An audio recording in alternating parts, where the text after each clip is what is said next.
In the hours after the Strait of Hormuz threat was announced, the immediate concern was not diplomacy in the abstract.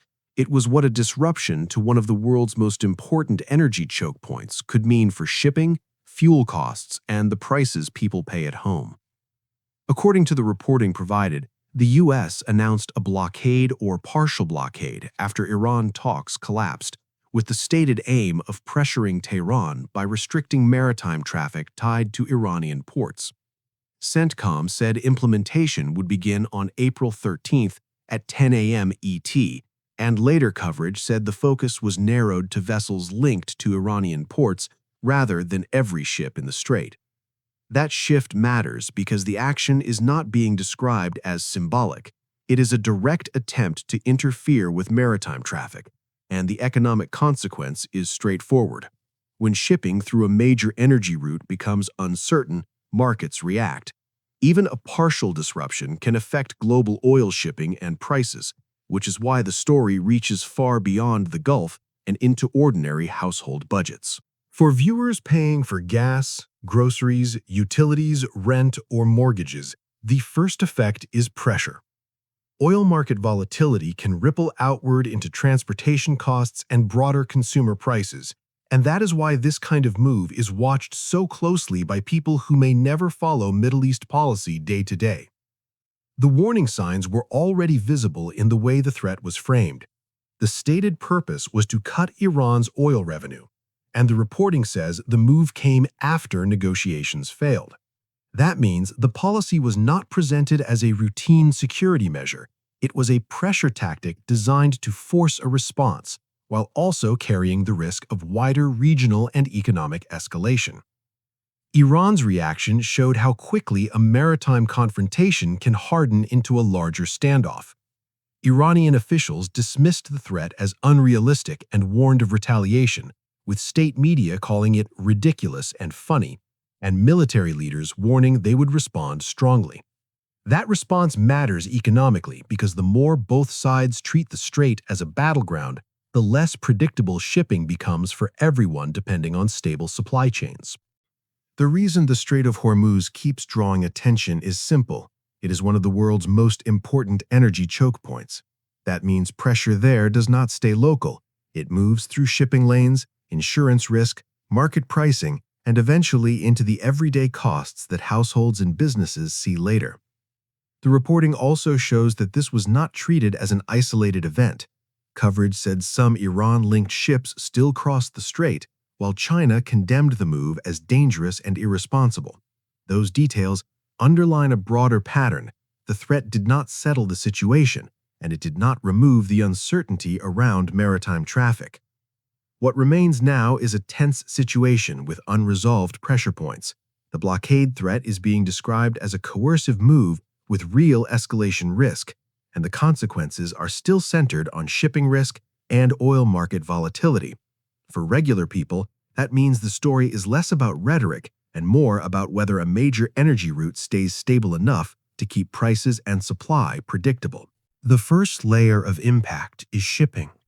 When a maritime route becomes uncertain, companies moving oil and other goods are forced to account for delays, risk, and the possibility that cargoes will not move as planned. That uncertainty is not confined to a map or a headline.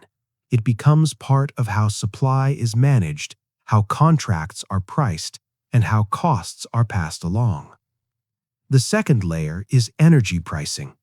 The Strait of Hormuz is treated as a key route because so much depends on it staying open and functioning. When that route is threatened, the market does not wait for a full shutdown before reacting. Expectations alone can alter pricing, which is why even a partial blockade can matter to people far from the region.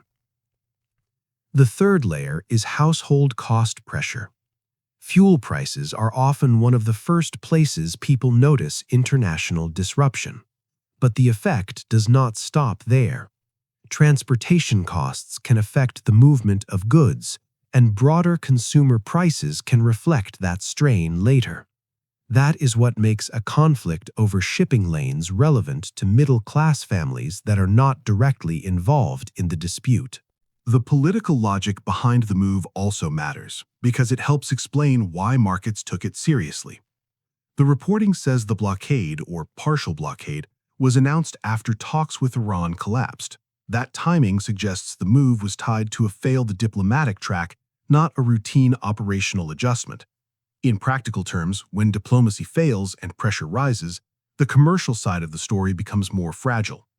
This is also why the wording of the reporting matters. A blockade, even a partial one, carries a different meaning from a warning or a sanction on paper. It implies interference with movement. That kind of step introduces uncertainty for shipping companies, insurers, energy traders, and the countries that rely on the route. The uncertainty then moves outward, affecting economic stability in ways that are often felt before they are fully understood. Iran's response added another layer of risk because it signaled resistance rather than accommodation. Officials dismissed the threat and warned of retaliation. Military leaders said they would respond strongly. When both sides speak in those terms, the immediate issue is no longer just a policy dispute. It becomes a standoff that can outlast the original announcement and keep risk elevated. The reporting that some Iran-linked ships still crossed the strait is also important. It shows that the route was not shut down completely in the material provided, but it does not remove the economic concern. Markets and shippers respond not only to what has already happened, but to what might happen next. That is why ongoing uncertainty can be costly even before a situation escalates further. China's condemnation is part of that broader picture as well.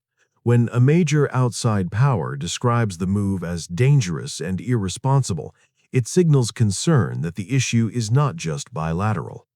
International shipping routes matter because they support trade beyond the countries directly involved. A disruption in one narrow corridor can still have global consequences when the corridor is critical enough. For a household audience, the important point is not abstract geopolitics. It is that a confrontation over one of the world's most important energy choke points can become a cost issue. If shipping is less predictable, the ripple effects can touch energy prices, transport costs, and the price environment more generally. Those pressures do not arrive evenly or all at once, but they can accumulate. That is why this story has economic weight even without a full shutdown.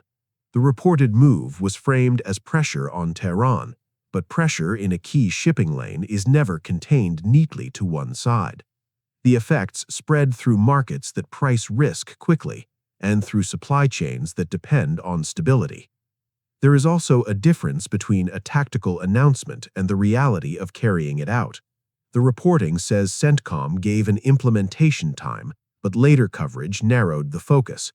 That kind of adjustment matters because it shows how quickly the contours of the policy can shift. For markets, even that kind of uncertainty can be enough to keep costs elevated. Viewed through that lens, the central issue is not only whether ships move, but how confidently they move. Confidence is part of economic stability. When confidence weakens, businesses hedge, insurers adjust, and consumers eventually feel the result in the prices they pay. The Strait of Hormuz has long been important for that reason.